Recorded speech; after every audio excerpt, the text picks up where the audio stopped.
का सबसे महत्वपूर्ण पहलू राष्ट्रीय शिक्षा नीति के तहत फाउंडेशनल लिटरेसी एंड न्यूमरेसी के विकास को एक राष्ट्रीय मिशन के रूप में लिया जाएगा। प्रारंभिक भाषा का ज्ञान, संख्या का ज्ञान, बच्चों में सामान्य लेख को पढ़ने और समझने की क्षमता का विकास, ये बहुत आवश्यक होता है। बच्चा आगे जाकर रीड टू लर्न करे, इसके लिए जरूरी है कि शुरुआत में वो लर्न टू रीड करना सीखे। लर्न टू रीड से रीड टू लर्न की ये विकास यात्रा फाउंडेशनल लिटरेसी एंड न्यूमरेसी के माध्यम से पूरी की जाएगी। प्रधानमंत्री ने कहा कि समग्र मूल्यांकन प्रणाली में सुधार के लिए एक राष्ट्रीय मूल्यांकन केंद्र परख बनाया जाएगा, जो विद्यार्थियों के चहुमुखी विकास के लिए उनके कार्य निष्पादन और ज्ञान का आकलन, समीक्षा तथा विश्लेषण करेगा।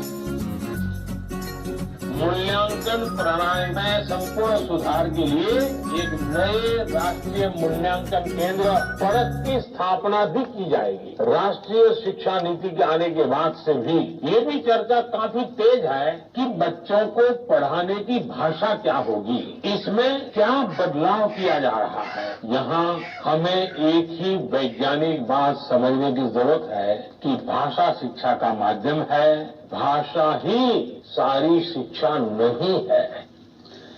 इस अवसर पर शिक्षा मंत्री रमेश पोखरियाल निशंक ने कहा कि राष्ट्रीय शिक्षा नीति का मुख्य उद्देश्य वैज्ञानिक सोच के साथ विद्यार्थियों का समग्र विकास करना है।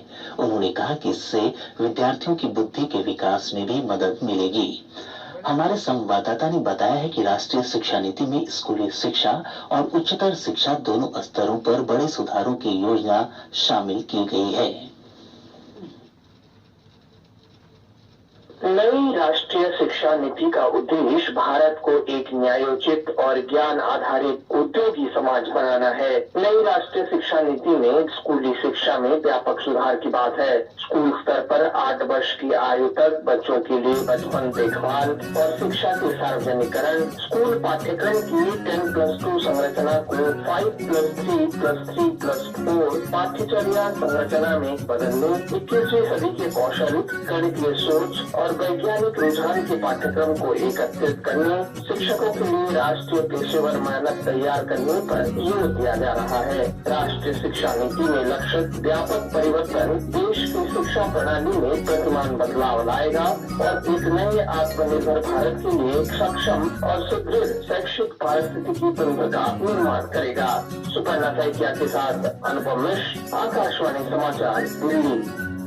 भाजपा अध्यक्ष जेपी नड्डा राज्य के 2 दिवसीय दौरे पर आज पटना पहुंच गए हैं। श्री नड्डा इस समय पार्टी के प्रदेश कार्यालय में आयोजित चुनाव संचालन समिति की बैठक में भाग ले रहे हैं। इस बैठक में पार्टी के बिहार प्रभारी देवेंद्र फडणवीस, प्रदेश अध्यक्ष संजय जायसवाल, पार्टी के वरिष्ठ नेता नित्यानंद राय और सुशील कुमार मोदी समेत अन्य नेता भाग ले रहे हैं। सूत्रों ने बताया कि बैठक में विधानसभा चुनाव की तैयारियों को लेकर चर्चा हो रही है। पार्टी अध्यक्ष जेपी नड्डा का जदयू अध्यक्ष और मुख्यमंत्री नीतीश कुमार से भी मिलने का कार्यक्रम है। दोनों नेताओं के बीच सीट बंटवारे को लेकर बातचीत होगी। श्री नड्डा कल मुजफ्फरपुर और दरभंगा भी जाएंगे, जहां वे विभिन्न कार्यक्रमों में भाग लेंगे। भाजपा के बिहार चुनाव प्रभारी देवेंद्र फडणवीस ने कहा कि एनडीए पूरी तरह एकजुट है। आज पटना में पार्टी के मीडिया सेंटर के उद्घाटन समारोह में संवाददाताओं से बातचीत में उन्होंने कहा कि भाजपा, जदयू और लोक जनशक्ति पार्टी मिलकर बिहार विधानसभा चुनाव लड़ेगी।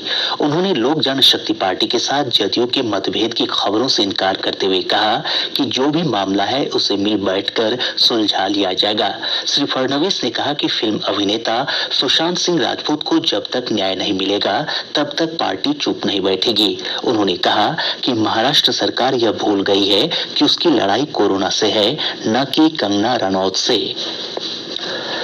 कांग्रेस के 2 विधायक पूर्णिमा यादव और सुदर्शन कुमार पार्टी की प्राथमिक सदस्यता से इस्तीफा देकर आज जदयू में शामिल हो गए। पूर्णिमा यादव गोविंदपुर से, जबकि सुदर्शन कुमार बरबीघा से विधायक हैं। दोनों नेताओं को जदयू के वरिष्ठ नेता ललन सिंह ने पार्टी की प्राथमिक सदस्यता दिलवाई। इसके अलावा पिछले दिनों राजद छोड़ चुके पूर्व मंत्री भोला राय और पंछी लाल राय तथा रालोसपा के प्रवक्ता अभिषेक झा ने भी जदयू की सदस्यता ग्रहण की। लोजपा के वरिष्ठ नेता और केंद्रीय मंत्री रामविलास पासवान ने कहा है कि वे पार्टी अध्यक्ष चिराग पासवान के हर फैसले के साथ हैं। उन्होंने एक ट्वीट कर कहा कि अपनी सोच से चिराग पासवान पार्टी और बिहार को नई ऊंचाइयों तक ले जाएंगे। भारतीय कम्युनिस्ट पार्टी की बिहार कार्यकारिणी की पटना में हुई बैठक में विधानसभा चुनाव की तैयारियों को लेकर विचार विमर्श किया गया। पार्टी नेता ओम प्रकाश नारायण की अध्यक्षता में हुई बैठक में चुनाव में महागठबंधन के उम्मीदवारों की जीत सुनिश्चित करने की रणनीति पर चर्चा की गई। राजद सांसद मनोज झा ने राज्यसभा के उपसभापति पद के लिए विपक्षी दलों के साझा उम्मीदवार के रूप में आज अपना नामांकन पत्र दाखिल किया। जदयू सांसद हरिवंश पूर्व में ही एनडीए की ओर से राज्यसभा के उपसभापति पद के लिए नामांकन पत्र भर चुके हैं। उपसभापति पद के लिए चुनाव 14 सितंबर से शुरू हो रहे संसद के मानसून सत्र के पहले दिन होने की संभावना है। शेष समाचार। इस नीति का सबसे महत्वपूर्ण पहलू